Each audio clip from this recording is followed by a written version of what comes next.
En este video se va a hablar sobre los métodos de caracterización de polímeros.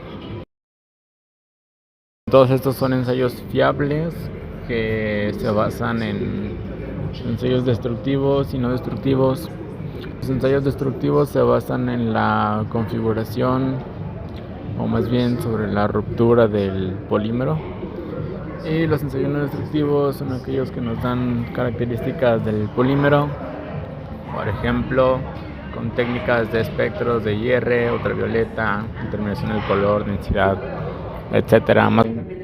Existen cuatro diferentes métodos para la determinación de los parámetros del polímero. Entre ellas están la composición química y microestructura, pesos moleculares y su distribución, orden de estado sólido y estructura, comportamiento térmico. Todas estas, cada una tiene su propio, más bien su propia técnica o equipo en el cual se pueden analizar estas macromoléculas. Ya entre ellos está la cromatografía de gases, la DSC, el SEM, la microscopía electrónica de transmisión, difracción de rayos X, entre otros. También existen diversos métodos para determinar el peso molecular de los polímeros.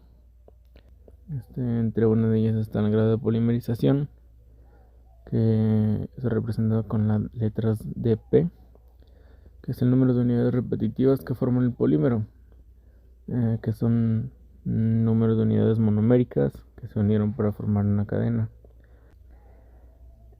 También, para saber el peso molecular de cada polímero es necesario, como ya los mencionaba, obtener el peso molecular promedio numérico, que se representa con Mn.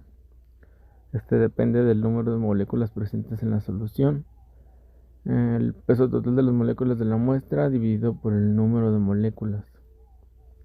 Esto no depende del tamaño molecular y son sensibles a moléculas pequeñas en la mezcla. También está el peso molecular promedio en peso, representado por MW. Se utiliza la técnica de dispersión de la luz y proporciona resultados relacionados con el tamaño de las moléculas de soluto. También el peso molecular promedio viscoso, representado por MV, es el peso molecular que tendría una disolución de igual viscosidad con todas las moléculas de igual peso molecular. Algo que también nos ayuda es el índice de fluidez, que corresponde a la cantidad de material expresada en gramos que fluye por una boquilla de dimensiones normalizadas por 10 minutos. También existe una técnica de GPC o cromatografía de exclusión por tamaño, que es un método que se utiliza para separar, purificar y analizar mezclas de sustancias. También existen medidas de dispersión de la luz, que es la reflexión de la desviación de la luz incidente, que consiste en la desviación de la luz en todas las direcciones. Esta medida es utilizada para el cálculo absoluto de MW en moléculas de polímeros en solución. También algo que nos ayuda con los polímeros es la ultracentrifugación, que también nos da características de la MW, que es el peso molecular promedio en peso. Dice que puede determinarse mediante la acción de fuerzas de ultracentrifugación de alta velocidad en soluciones diluidas de polímeros en solventes adecuados. Aunque la mayoría de los polímeros pueden identificarse por IR, también hay otras caracterizaciones que nos ayudan, como la espectroscopía UV, que no tiene tanta aplicación, pero Es de utilidad para la detección de aromáticos y aditivos apropiados. La espectroscopia de láser Raman se utiliza para estudiar las características microestructurales de los polímeros.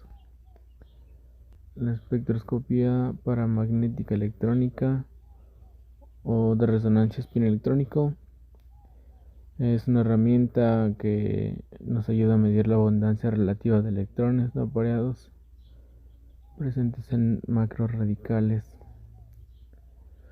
La espectroscopia infrarroja transformada Fourier, la FTIR, es la técnica más versátil y rápida para la identificación del polímero. La espectroscopia de resonancia magnética nuclear, que determina la estructura química del polímero, su composición de copolímeros y la tacticidad.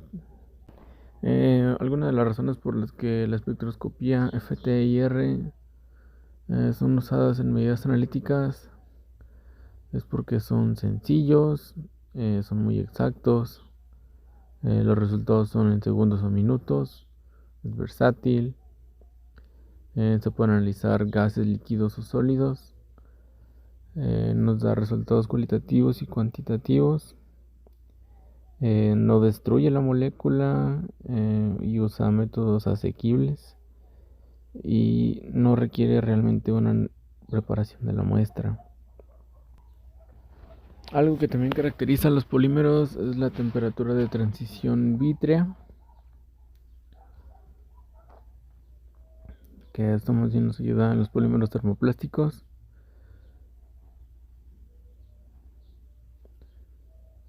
Y se define como la temperatura por encima a la cual los segmentos de las cadenas adquieren movimiento, pasando el polímero de estado vítreo a semicristalino al amorfo.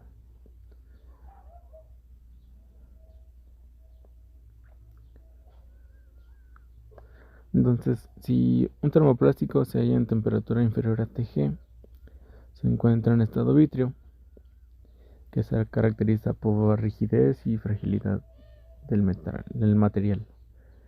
En cambio, si el polímero se encuentra en temperaturas superiores a la Tg, se encuentra en estado amorfo, que se caracteriza por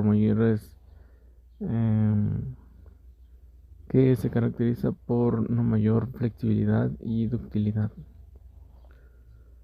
También los polímeros tienen propiedades mecánicas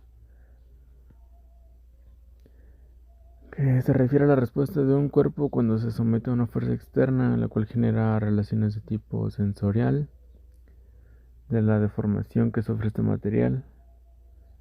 Los polímeros de alta resistencia mecánica tienen altos grados de cristalinidad, entrecruzamiento o alta temperatura de transición vítrea, mientras que los estirables y con poca resistencia mecánica tienen características contrarias. Uno de los métodos más empleados es el de tracción en una dimensión, que consiste en someter el material a una velocidad de deformación constante y medir la fuerza necesaria para cada deformación hasta que el polímero o material se fractura. También un polímero se supone que debe tener resistencia a la tracción si soporta cargas axiales que tienden a alargarlo. Entonces, esta resistencia se puede determinar aplicando una fuerza al material de ensayo hasta que se rompe. Se define como el cociente entre la fuerza necesaria para romper la muestra sobre el área de la sección transversal. Otra de las pruebas que se les hace son resistencia a la flexión, en la cual se somete el polímero para ver si es capaz de soportar cargas que provoquen momentos flectores, o sea, al doblarlo en su sección transversal. Se dice que un polímero tendrá resistencia a la compresión si soporta cargas axiales que tienden a compactarlo. También otro de los análisis que se les hace son análisis térmicos, que son un grupo de técnicas en las que se mide una propiedad física de un sistema en función de la temperatura mientras se le somete a un programa controlado. También existen métodos de análisis termogravimétricos. Entre ellos está la termogravimetría isotérmica, en la que la masa de muestra varía como una función del tiempo a una temperatura dada. También está la termogravimetría cuasi isotérmica, en la que la muestra se calienta hasta que una masa constante en cada una de las series de incrementos de temperatura. Y por último, la termogravimetría dinámica,